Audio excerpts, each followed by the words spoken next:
mavuto angachuluke bwanji mdziko muno, option singakhale Congress. Ngati Congress akuganiza kuti ndi option akuti anthapo Amalawi tikudziwa kumene tikuchokera, tikudziwa pamene tayima, komanso tikudziwa kumene tikupita. Mavuto azachuma takhala nawo kuyambira 1964 up to date. Chimene tikufuna ndi solution. Ngongole imene timapanga access kuchokera kuja ku Badea bank imene Arab Bank for Economic Development in Africa imathandiza ndi facility ya $50 million, ndipo imene zokambirana zachitika, ndipo tikuyembekezera kuti zikangomalizika zimenezi ndalama imene ithandizira kuti mafuta apezekenso mosavuta. Lazarus Chakwera 2020 anapeza forex $1 billion. APM anasiya forex reserve $1 billion. Ndiye mwafusa Chakwera kuti pamene machoka pa 60 September mwasiya madollars ochuluka bwanji. Madollars asiya ochuluka bwanji chifukwa akupangisa press conference ndikumanya kuti ayi boma DPP laononga forex. Ndiye tikuwafusa Congress pamene machoka pa 60 September munasiya madollars ochuluka bwanji chifukwa APM 2020 anasiya $1 billion kukusirani ku reserve. $1 billion marekoda alipo, koma iniyo pamene machoka pa 60 September munasiya madollars ochuluka bwanji. Takuona lidzulo munaipa press conference ndikumanya kuti ayi madollars pamene machoka mboma munasiya madollars ochuluka bwanji. Chiyambire pamenepo chimanga cha ku Zambia APM anagula pogwisa ntchito madollars a World Bank. A World Bank ndi amene apereka ndalama $77 million kuti kagule chimanga ku Zambia. Mdziko muno munali njala yosiya Chakwera. Amalawi 5 million amasowa chakudya. Chakwera wakhala kuyenda mdziko muno, anapita ku Germany, anapita ku China, from there Dubai, from there amapempha ku Ukraine ndikufuna chakudya china chinabwera mdziko muno amangokana anthu achipani. Amalawi amazunzika kumadya chitedze. And APM anapempha ku World Bank anapasa $77 million kuti agule chimanga ku Zambia. Chimanga anagula chabwera. And today IMCP akuchita blame APM ndikumanya kuti ayi APM anaononga forex. Ndeti mafusa kuna IMCP 2020 DPP inakusiyani $1 billion. Kodi pamene machoka pa 60 September munasiya madollars ochuluka bwanji? The answer is zero. Inu mukudziwa kuti anthu amenewa pamene machoka mafuta masowa analibe madollars ogulira mafuta. Amalawi amachoka ku filling station panzeri ndikupita kuvota. Do you remember that? Ndiye akunama lero kuna kuti ayi tinasiya forex ndi chifukwa chani amasowa mafuta. Ngati anasiya forex ndi chifukwa chani pa 60 September amasowa mafuta. Kodi sakumkulu mwewa amene anapita pa press conference ndikumanya kuti ayi tikufuna tibwereke ndalama ku Badea, ndalama tikuchani, ndalama yokwana $50 million. Kodi sakumkulu Moses Kunkuyu ndi amene anatiuza pa press conference kuti tikufuna tibwereke ndalama ku African Development Bank tikagule mafuta.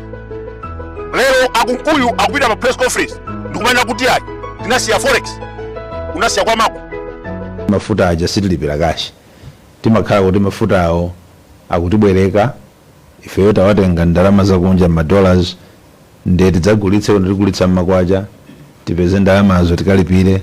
Ndiye ndalama zinafika pakuti zachulukirapo zoti apatsidwe, ndipo anaona kuti chachidule choti apange ndicho kuti angoyamba ayimitsa kaya. Unasiya kwa mako forex chifukwa the point is Lazarus Chakwera 2 days before election anapanga press statement ndiye ananena kuti kunoku makwabedwa ndalama wa Malawi mundikhulukire. Mukangondisangaso next week anthu amene wandama mwatsoka Amalawi sanavoteni. Amalawi anamukana Chakwera anabwera yekha ndikunena kuti ayi ndavomereza ndaluza momvesa chisoni ndikunyamuka kupita kunyumba kwake. Mundikhulukire kuti zipolopolo za nkhondo imeneyi zakupwetekani pakudikiritsani ma filling station. Komano chomwe ndikufuna mudziwe nchakuti anthu akunokuma omwe apanga zinthu zosokoneza mafuta awa niwadziwa, ndipo akudziwa kale kuti potha zisankho Sabata Malawi ntchito zawo zikhala zitatha. Kupatula nyasi za ekonomi zimene munasiya akuti sosisa, Amalawi sangayiwale South Chip. Ndipo tikuwuzeni inu a DPP osachita chibwana ndi nkhani imeneyi. Amalawi sangayiwale Malawi Congress pa imfa ya South Chip. Tikufuna chilungamo.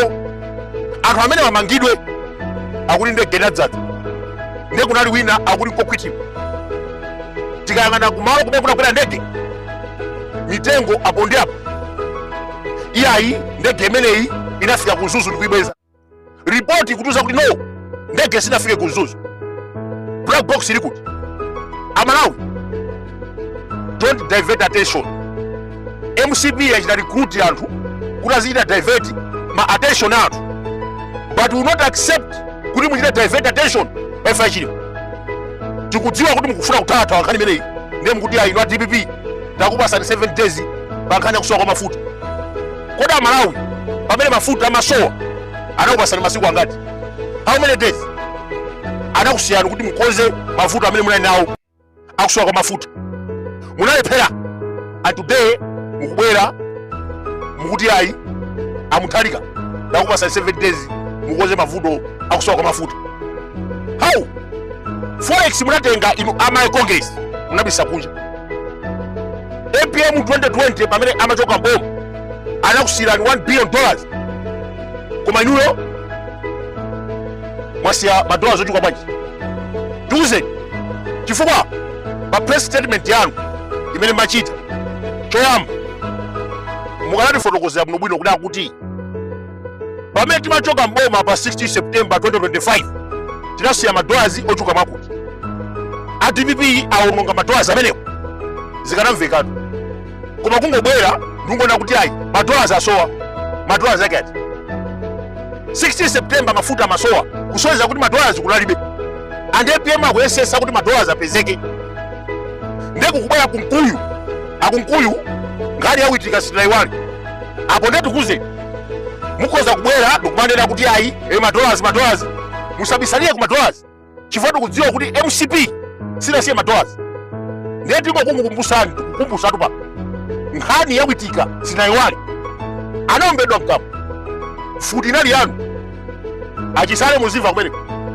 We will not allow kunkuyu kuthawa mdzikomo mwana passport nkhani tikamafufuza passport ikhale ku polisi.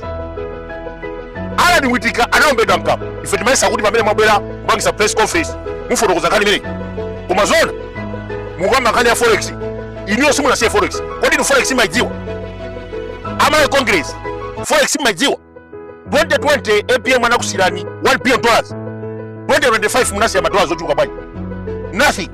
And today mukupita pa press conference mtsogoleri wake kukhala kunkuyu Mr. Kunkuyu nkhani yawitika sitaiwali. Apo ndibwereze nditu ndipo Amalawi ndi chidwi nkhani yawitika sitaiwali musamale kwambiri. Ine kuti ndizikamba za mbuyo pamene ife tupita chitsogolo tikusiyeni inu a Times ndi Bakili TV muzikamba za mbuyo. Koma ifeyo zikumabwera fa Malawi akumamvera Bakili TV.